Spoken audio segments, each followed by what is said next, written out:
ഒരുപാട് പേര് ബ്രെഡും അതുപോലെ ഡിന്നർ റോൾസ്, പാവ്, പിന്നെ അതുപോലെ നമുക്ക് ബർഗർ ബണ്ണ് അങ്ങനെ എല്ലാതും ഉണ്ടാക്കി നോക്കുന്നവരാണല്ലേ. അപ്പോൾ അങ്ങനെ ഉണ്ടാക്കി നോക്കുമ്പോൾ ചിലർക്ക് സക്സസ് ആവാം, ചിലർക്ക് ഫ്ലോപ്പ് ആവാം. അങ്ങനെ ഫ്ലോപ്പായ ഒരുപാട് പേര് നമ്മളുടെ ഇടയിൽ തന്നെയുണ്ട്. അവർക്കൊക്കെ വേണ്ടിയിട്ടാണ് ഇന്ന് ഞാൻ എൻ്റെ റെസിപ്പി പ്രസൻറ്റ് ചെയ്യണത്. എല്ലാവർക്കും ഈസി ആയിട്ട് ഉണ്ടാക്കാനും പിന്നെ അതുപോലെ നല്ല സോഫ്റ്റ് ആയിട്ടും ഫ്ലഫി ആയിട്ടും നമുക്ക് എങ്ങനെ ബ്രെഡ് ഉണ്ടാക്കാം, അതുപോലെ ബർഗർ ബൺ, അങ്ങനെ എല്ലാത്തിൻ്റെയും റെസിപ്പി സെയിം ആണ്, ഇതിൻ്റെ രൂപങ്ങൾ മാത്രമാണ് മാറണുള്ളൂ. അപ്പോൾ ഒരു ബർഗർ ബൺ എങ്ങനെ ഉണ്ടാക്കാമെന്ന് ഞാൻ കാണിച്ചു തരാം. So welcome back to cake and flakes.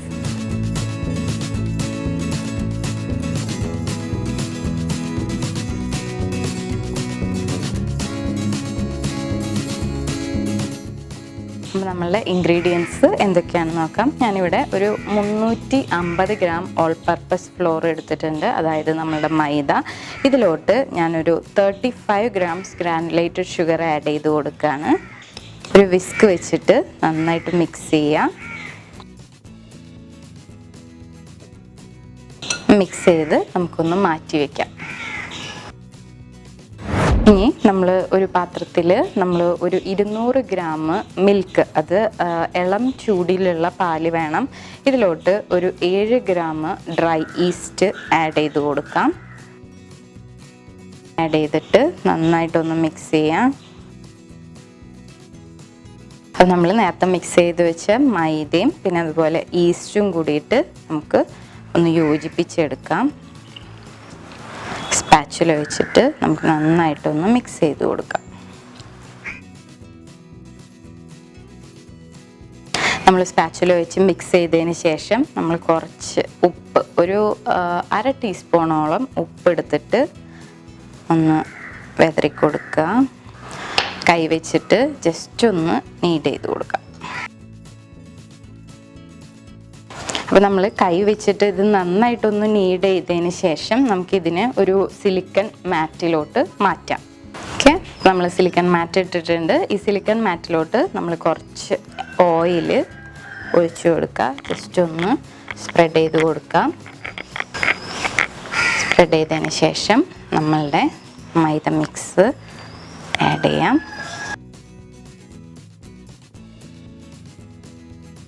ആയിട്ട് ഇതിനെ കുഴച്ചെടുക്കണം. നമ്മളിതൊരു ടൈം പറയുകയാണെന്നുണ്ടെങ്കിൽ ഒരു 8 മിനിറ്റ് മാക്സിമം കുഴയ്ക്കാം. എന്നാലാണ് നമുക്ക് ആ ഒരു നല്ല കൺസിസ്റ്റൻസി കിട്ടുള്ളൂ. ഏകദേശം ഒരു 2 മിനിറ്റ് നമ്മൾ കുഴച്ച് കഴിയുമ്പോൾ നമ്മളൊരു സോഫ്റ്റൻഡ് ബട്ടർ ഒരു 30 ഗ്രാം എടുത്തിട്ട് നമ്മളിതിലോട്ട് ആഡ് ചെയ്ത് കൊടുക്കണം. അപ്പോൾ ഞാനിവിടെ ഒരു 30 ഗ്രാം എടുത്ത് വെച്ചിട്ടുണ്ട്. കുറച്ച് കുറച്ചായിട്ട് നമുക്കിതിലോട്ട് ആഡ് ചെയ്യാം. നന്നായിട്ടൊന്ന് കുഴയ്ക്കുക. ബാക്കിയുള്ള ബട്ടറും കൂടിയും നമുക്ക് ആഡ് ചെയ്ത് കൊടുക്കാം. നമ്മളിവിടെ നമ്മളെ മാവ് നല്ല സോഫ്റ്റായിട്ട് വന്നിട്ടുണ്ട്. കണ്ടോ, കാണുമ്പോൾ തന്നെ മനസ്സിലാവും നല്ല സോഫ്റ്റ് ആണെന്ന്. അപ്പോൾ നമുക്ക് ഈ ഒരു പരുവത്തിലെത്തുമ്പോൾ നിർത്താം. നിർത്തിയതിന് ശേഷം നമ്മളൊരു ബൗളിൽ കുറച്ച് ഓയിൽ ഒഴിച്ചിട്ട് ഇതിനൊന്ന് പ്രൂഫ് ചെയ്യാനായിട്ട് വെക്കാം. അപ്പോൾ ഞാൻ ഇവിടെ ഒരു വലിയ ബൗൾ എടുത്തിട്ടുണ്ട്. ഇതിലോട്ട് കുറച്ച് ഓയിൽ ഒഴിച്ചിട്ട് നമുക്ക് എല്ലാ ഭാഗത്തും ഒന്ന് അപ്ലൈ ചെയ്ത് കൊടുക്കാം. തേച്ചതിന് ശേഷം നമ്മൾ 2 കൈയിലും കുറച്ച് ആ ഒരു കയ്യിലുണ്ടായ എണ്ണ എല്ലായിടത്തോട്ടും അപ്ലൈ ചെയ്തിട്ട് നമ്മൾ 2 കൈ വെച്ചിട്ടും ജസ്റ്റ് താഴത്തോട്ട് ഇങ്ങനെ ഒന്നാക്കി കൊടുക്കാം. ബാക്ക് സൈഡ് ഇങ്ങനെ ഉണ്ടാവും, ഫ്രണ്ട് സൈഡ് നല്ല ഭംഗിയിൽ നമുക്ക് കിട്ടും. ഇതുപോലെ ആക്കിയതിന് ശേഷം നമുക്കിതിൻ്റെ സെൻറ്ററിലോട്ട് പ്ലേസ് ചെയ്ത് ജസ്റ്റ് ഒന്ന് പ്രസ് ചെയ്ത് വെച്ച് കൊടുക്കാം. ഒരു നനഞ്ഞ കിച്ചൺ ടവൽ എടുത്തിട്ട് നമുക്കിതൊന്ന് മൂടി വയ്ക്കാം. നമുക്കിതൊരു ഏകദേശം 3/4 തൊട്ട് 1 മണിക്കൂർ വരെ പ്രൂഫ് ചെയ്യാൻ വെക്കണം. അതിന് ശേഷം നമുക്കിത് ഡിസൈൻ ചെയ്യണം എങ്ങനെയാണെന്ന് നോക്കാം. അപ്പോൾ നമ്മളിവിടെ ഒരു 1.5 മണിക്കൂർ പ്രൂഫ് ചെയ്ത് കഴിഞ്ഞപ്പോൾ നമുക്ക് നമ്മളെ മാവ് ഇങ്ങനെ ആയിട്ടുണ്ട്. കണ്ടോ, നമ്മൾ ഡോ ഇങ്ങനെ തൊടുമ്പോഴേക്കും നല്ല സോഫ്റ്റായിട്ട് വന്നിട്ടുണ്ട്. ഇനി നമുക്കിത് വീണ്ടും നമ്മളുടെ സിലിക്കൺ മാറ്റിലോട്ട് മാറ്റാം. ഇനി നമ്മളിത് കുഴക്കേണ്ട ആവശ്യമൊന്നുമില്ല. നമുക്ക് ഇതിൽ നിന്ന് കുറച്ച് ഏകദേശം നമുക്കൊരു കണക്ക് വെച്ചിട്ട് നമുക്ക് എത്രയാണോ നമ്മളുടെ ബണ്ണ് വരാൻ ഇഷ്ടമുള്ളത് ആ ഒരു കണക്ക് വെച്ചിട്ട് നമ്മൾ ഓരോന്ന് എടുക്കുക. ജസ്റ്റ് ഉള്ളിലോട്ട്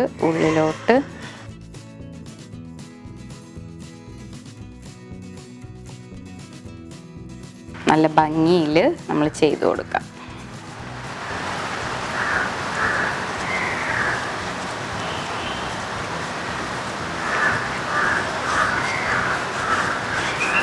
അങ്ങനെ നമുക്ക് മാക്സിമം എത്ര എണ്ണം ഉണ്ടാക്കാൻ പറ്റുമോ അത് മുഴുവൻ ഈ ഒരു ടൈപ്പിൽ ചെയ്തെടുക്കാം. ചെയ്തെടുത്തതിന് ശേഷം നമ്മളുടെ ട്രേ എടുത്തിട്ട് ഞാനിവിടെ ബട്ടർ പേപ്പർ വിരിച്ചിട്ടിട്ടുണ്ട്. ഒരെണ്ണം ജസ്റ്റ് ഇങ്ങനെ വെച്ച് കൊടുക്കുക. അടുത്തത് നമ്മൾ വെക്കുമ്പോൾ നമ്മൾ കുറച്ച് ഗ്യാപ്പ് ഇട്ടിട്ട് വെച്ച് കൊടുക്കണം. കാരണം എന്താണെന്ന് വെച്ചാൽ നമ്മൾ ഇത് നന്നായിട്ട് പൊന്തി വരും. അപ്പോൾ ആ പൊന്തി വരുമ്പോൾ ഒന്നിനോടൊന്നും മുട്ടാണ്ടിരിക്കാൻ വേണ്ടിയിട്ടാണ് ഇത്രയും ഗ്യാപ്പ് ഇട്ടിട്ട് നമ്മൾ വെച്ച് കൊടുക്കുന്നത്. ഇതുപോലെ നമുക്ക് എല്ലാതും ചെയ്തെടുക്കാം.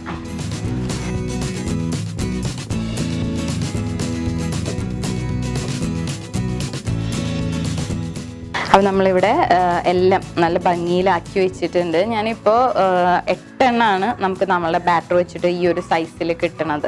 അപ്പോൾ നമ്മളിങ്ങനെ ആക്കി വെച്ചതിന് ശേഷം നമ്മൾ നേരത്തെ യൂസ് ചെയ്തിരുന്ന കിച്ചൺ ടവൽ വെച്ചിട്ട് വീണ്ടും ഇതിനൊന്ന് കവർ ചെയ്ത് വെക്കാം. ഒരു അരമണിക്കൂർ കവർ ചെയ്തതിന് ശേഷം നമുക്കിത് ബേക്ക് ചെയ്തെടുക്കാം. നമുക്കിനി കുറച്ച് കോൺഫ്ലോർ ഇതിൻ്റെ മേലോട്ട് ഒന്ന് പൗഡർ ചെയ്ത് കൊടുക്കാം.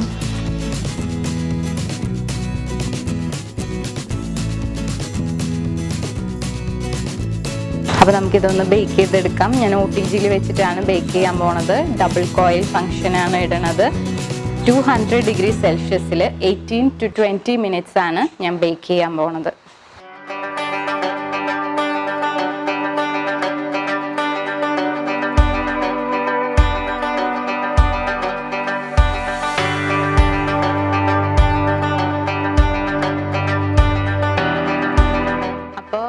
നമ്മളുടെ ബർഗർ ബൺ ഇവിടെ റെഡി ആയേക്കാണ്. കണ്ടോ, മേലെ നല്ല ബ്രൗണിഷ് കളറൊക്കെ വന്നിട്ടുണ്ട്. അപ്പോൾ ഞാനിപ്പോൾ ഇവിടെ 18 to 20 മിനിറ്റ്സ് ആണ് ബേക്ക് ചെയ്തിട്ടുണ്ടായിരുന്നത്. നിങ്ങളും ആ ഒരു ടൈമിൽ ബേക്ക് ചെയ്തിട്ട് ഈ ഒരു ബ്രൗൺ കളർ വന്നില്ലെങ്കിൽ മാത്രം കുറച്ച് നേരം കൂട്ടിയിട്ടാൽ മതി. നല്ല സോഫ്റ്റാണ്. അപ്പോൾ ഞാൻ ഇതിനെടുക്കുകയാണെങ്കിൽ ഇങ്ങനെ തൊട്ട് നോക്കിയാൽ തന്നെ അറിയാം. കണ്ടോ, നല്ല സോഫ്റ്റാണ്. നമ്മൾ ഇനി ഒന്ന് പൊളിച്ച് നോക്കാം. ടെക്സ്ചർ നല്ല സോഫ്റ്റ് ആയിട്ടാണ് നമ്മളുടെ ബണ്ണ് വരിക.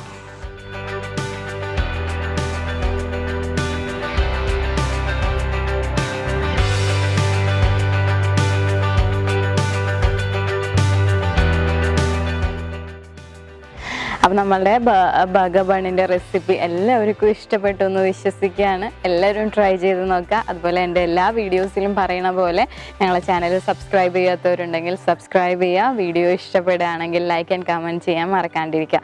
അപ്പോൾ ഇനിയും നല്ല നല്ല വീഡിയോസുമായിട്ട് നിങ്ങളുടെ മുന്നിലോട്ട് വരാം. Until then take care. By.